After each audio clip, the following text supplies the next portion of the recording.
Something I've been thinking about, and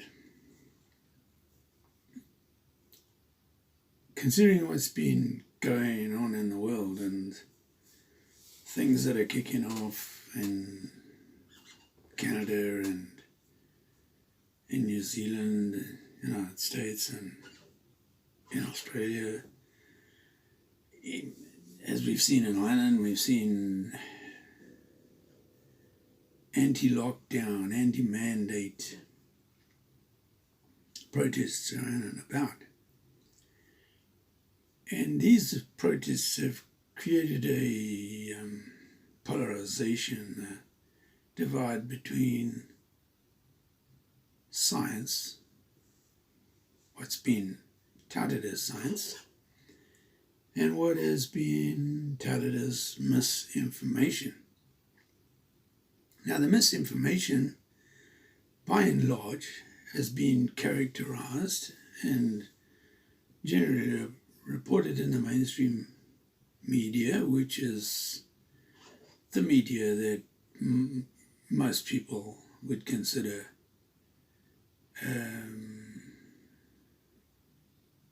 what do you say, mainstream? I suppose that's what it is. Where they get the actual authority from, well, that's anybody's guess. It's a little bit like religion. So they've produced this narrative, which has been backed up by governments and other authorities, that the misinformation is coming from disgruntled, right-wing-ish, uninformed people. And they are putting the lives of many others at risk by causing these people to question vaccines and other mandates like the wearing of masks and not being able to go here, not being able to go. They're giving up freedoms one way or another for the sake of saving lives and saving people from serious disease. So that is the disinformation and the dangers that it has. Then on the other hand, the science has been put forward as this body of truth coming out of very experienced and knowledgeable people who have the empirical know-how, and that which they've produced is right and it's good and it's effective.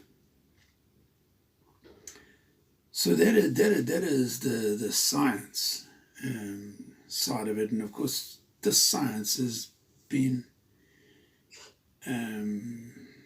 backed up by the powers that be throughout the world. And those who question it are considered to be outside of the norm, unwashed, as it were, ignorant. And now I'd like to present another case which demonstrates that this can't possibly be true. If we use, for example, the AstraZeneca vaccine, it was produced by a collaboration with the Oxford University and AstraZeneca, who applied the best of science to come up with a vaccine in a very short period of time.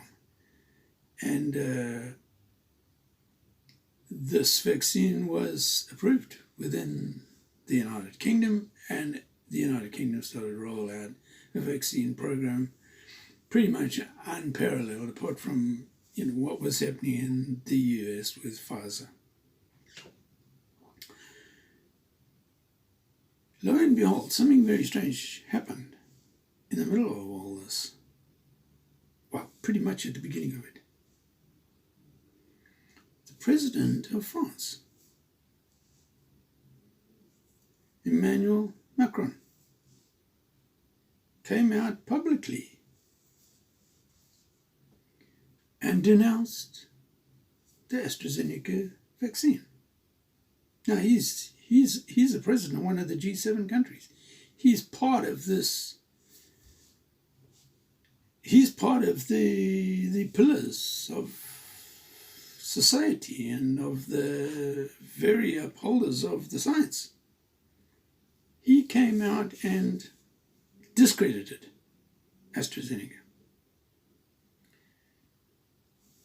Some say it's because of the failure of the Pasteur vaccine and that the fact that it was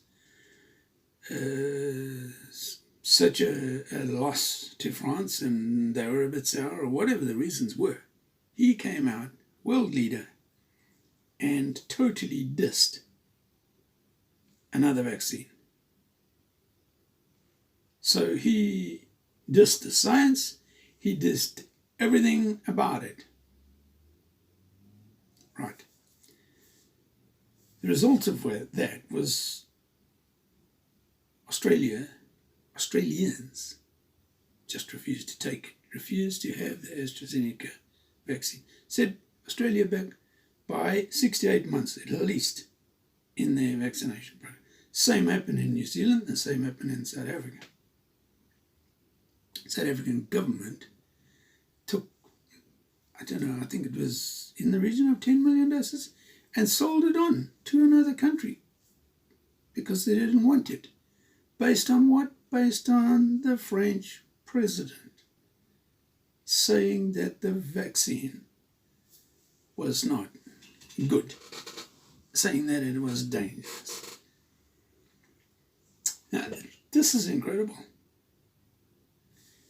So now we have a circumstance where Joe Rogan is completely attacked from every area you can imagine for discussing a different approach or a different narrative.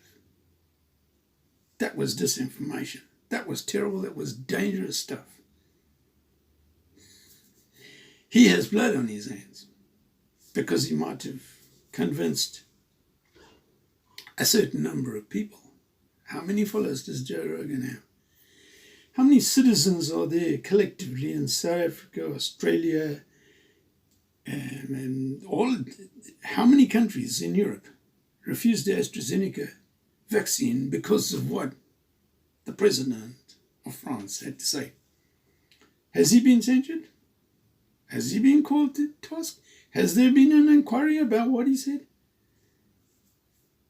Has anybody attempted to cancel him? Now, the important thing about what we can draw out of this is that the science is political. True science is true science. That which is empirical, the fact that they developed a vaccine, that was true science.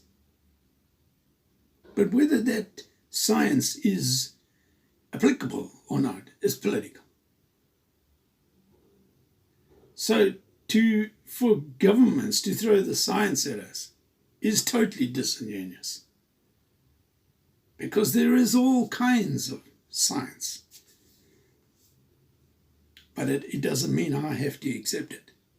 If Macron doesn't have to accept it, why should I accept it if I feel that it's not right for me? And having said that, I've had both the AstraZeneca jabs and fine. I had no problem with it. But there is a spanner in the works. And what has been done on one hand is not being done on the other hand. So, before we criticize people who question, we must think that there is no complete, perfect cure for anything. Because in the end, we all have to give up this tent, one way or another. So I just thought I'd leave you with that thought. We hear a lot about all these other terrible people, but we don't hear much about Emmanuel Macron and how many lives did he cost with his disinformation.